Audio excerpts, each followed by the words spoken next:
La revue de presse maintenant avec Patrice Romden.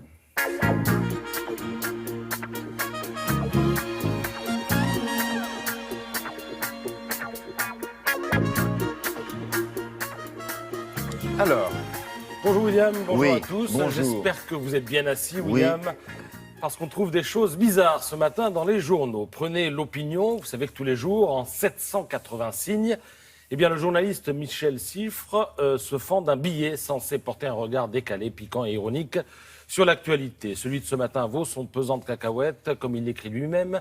C'est une histoire d'aujourd'hui qui illustre bien l'époque où l'on ne s'y retrouve guère entre les clandestins, les sans-papiers, les migrants et les réfugiés. Pas plus qu'on ne sait au fond si les frontières sont poreuses ou fermées, la justice laxiste ou répressive. Quant à l'histoire, la voici. Un Marocain vient d'être remis en liberté. Dépourvu de tout droit de séjour, il avait été mis en prison pour être entré illégalement en France. Mais il a été démontré que son arrestation avait eu lieu sur le territoire espagnol, à 10 cm exactement de la frontière. Le contrôle n'était donc pas valable, pas plus que sa capture et sa détention. Notre homme est donc libre, écrit Michel Siffre. Alors je vous avoue que sur le coup, j'ai cru à une blague. Alors j'ai cherché, j'ai vu que les sites du Point et du Figaro racontent aussi cette histoire, avec sur le site du Figaro quelques détails sur la plaidoirie de l'avocat. Maître Christopher Polony s'est appuyé sur des données historiques. Il a évoqué l'article 42 du traité des Pyrénées, signé par le cardinal Mazarin et Don Luis Méndez de Haro le 7 novembre 1659. Ce traité détermine la frontière entre la France et l'Espagne, mais ne le matérialise pas sur le terrain.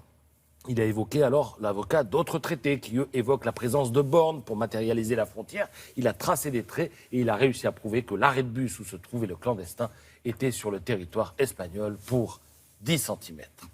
Ah voilà, des histoires de fous, il n'y en a pas que dans l'Opinion et dans le Figaro ce matin, vous en trouverez aussi dans La Croix.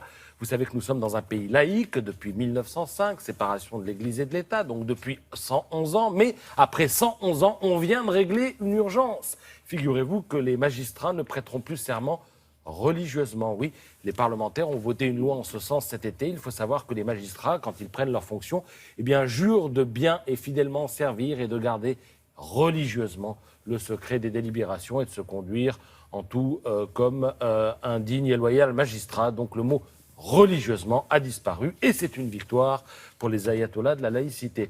La Croix rappelle d'ailleurs qu'il y a 2 ans, les parlementaires s'étaient mobilisés sur un dossier du même tonneau en supprimant la référence au bon père de famille dans le cadre de la loi sur l'égalité homme-femme. L'expression datée du Code civil de 1804, l'expression en bon père de famille a été remplacée dans tous les textes de loi où elle apparaissait par raisonnablement. Ah, si la France n'avait que ce genre de problème, ce serait le pays du bonheur. Mais heureusement, elle a de vrais problèmes, la France. Celui qui se profile aujourd'hui est ardu. Comment se qualifier pour la finale de la Coupe Davis? Ça, c'est un vrai problème. Ça, c'est une question d'intérêt public. Mon fils s'est dérobé, Tsonga est blessé. Il nous reste donc Gasquet et Pouille pour triompher des Croates, les Croates, ainsi que leur public, parce qu'il est chaud et stressant, et c'est précisément cette adversité dont Yannick Noah veut se nourrir, nous explique ce matin l'équipe.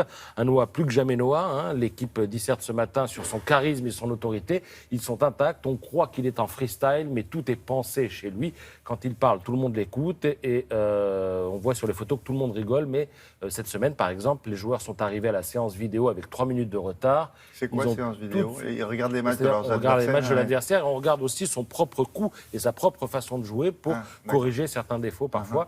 Et ils ont tout de suite été recadrés après ce retard. Le lendemain, tout le monde était à l'heure. Comme quoi, hein?